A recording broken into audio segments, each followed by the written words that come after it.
Good morning friends.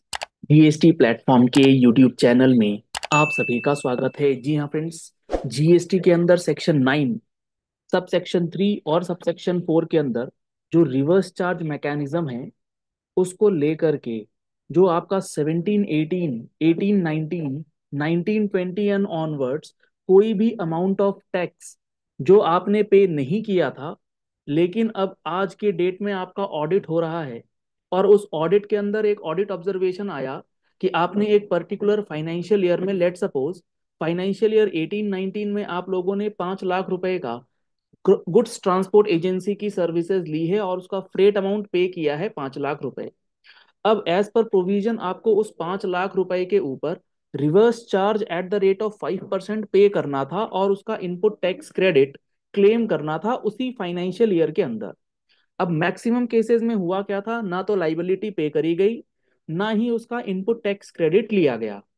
अब जब audit observation आया 23-24 में, तो आपने क्या करा, उस 5 लाख रुपए के ऊपर 5% का जो आरसीएम है वो आपने पे कर दिया for the financial year 18-19।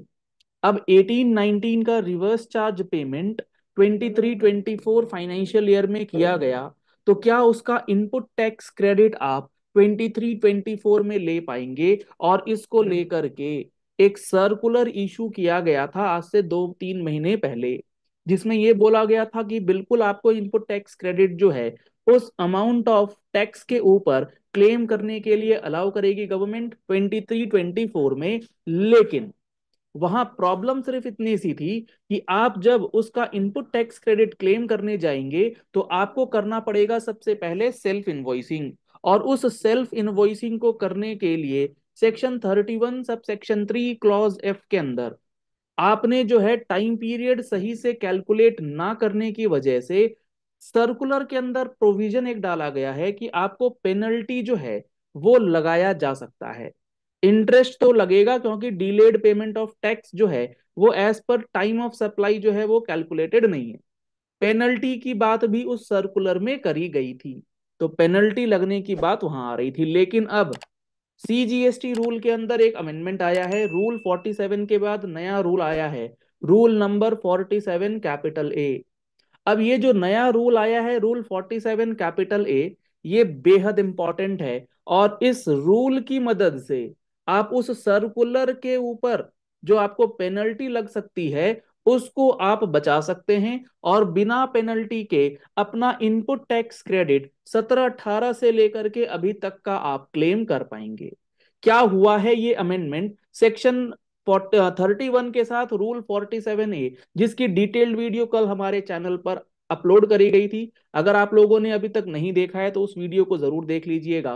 Rule 47A के बारे में जो न्यू टाइम लिमिट प्रेस्क्राइब्ड है as per section 31(3) clause F, यानी कि अगर कोई रजिस्टर्ड पर्सन किसी अनरजिस्टर्ड पर्सन से कोई भी ऐसी सप्लाईज ले रहा है जो रिवर्स चार्ज के दायरे में है, तो उस पे टैक्स पेमेंट करने की लाइबिलिटी किसकी है? रेसिपिएंट की। और उसे क्या करना होता है? उसे करना होता है सेल्फ इनवॉइसिंग। अब मजेदार बात यह है कि आज तक, यानी कि 10 अक्टूबर 1 नवंबर तक जब ये नोटिफिकेशन आया है, इफेक्टिव डेट इसका 1 नवंबर है, 1 नवंबर से पहले 31(3)(f) के अंदर जो सेल्फ इनवॉइसिंग करना है उसमें कोई स्पेसिफाइड टाइम पीरियड नहीं है। रूल 47A का इंसर्शन कि भाई आपको 30 दिनों के अंदर सेल्फ इनवॉइसिंग करना है, इसका इंप्लाइड मीनिंग ये निकल के आता है जिसका आप यूज कर सकते हैं अपने लिटिगेशन के अंदर। क्या कि अगर 1 नवंबर से ये टाइम पीरियड है कि 30 दिनों के अंदर बनाना था इनवॉइस, इसका मतलब ये हुआ कि उसके पहले कोई specified time period self invoicing के लिए है ही नहीं। तो 122 की जो पेनल्टी है for non issuance of invoice with in the time prescribed, तो यहां तो कोई टाइम प्रिस्क्राइब्ड था ही नहीं 17-18 से लेकर के 31 अक्टूबर 2024 तक, क्योंकि 1 नवंबर से रूल 47A जो है वो एप्लीकेबल किया जाएगा। एक बात का ध्यान यहां पर रखना पड़ेगा कि 31(3)(f) red with rule 47 capital A जो है वो सिर्फ अनरजिस्टर्ड टू रजिस्टर्ड आरसीएम की बात करेगा। मतलब अगर आप रजिस्टर्ड पर्सन हैं, आपने किसी अनरजिस्टर्ड व्यक्ति से कोई सर्विसेज ली हैं आरसीएम वाली, तो आपको बेनिफिट मिलेगा।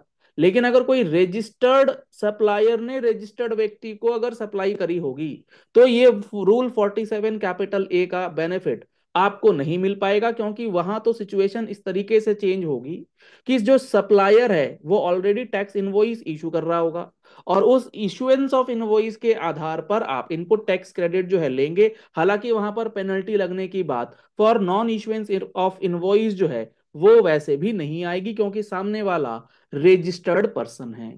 तो सर्कुलर का जो पेनल प्रोविजन वाली जो कंडीशन है उसको अब आप इस रूल 47 ए के यूज से कुछ हद तक फाइटिंग पॉइंट पे जा सकते हैं और अपना input tax credit without any penalty provisions, without any amount of tax plus penalty under section 122 जो है वो आपको नहीं लगेगी। तो इस तरीके की प्रैक्टिकल और एनालिटिकल वीडियोस के लिए आप हमारे यूट्यूब चैनल जीएसटी प्लेटफॉर्म को फॉलो कर लीजिए।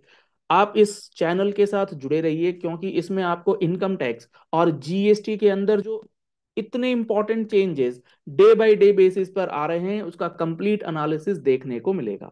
अगर आपने अभी तक जीएसटी का फुल कोर्स नहीं लिया है तो आप हमारे फुल कोर्स को ज्वाइन कर सकते हैं, जिसके अंदर 180 आवर्स प्लस की क्लासेस आपको प्रोवाइड की गई हैं, जिसमें each and every section and rule of GST along with notifications आपके साथ डिस्कस किया गया है। आप हमारा मोबाइल एप्लीकेशन डाउनलोड कर सकते हैं, लिंक आपको वीडियो डिस्क्रिप्शन बॉक्स में दिया गया है और कॉन्टैक्ट नंबर्स भी आपको स्क्रीन पर दिए गए हैं। Thank you and have a nice day.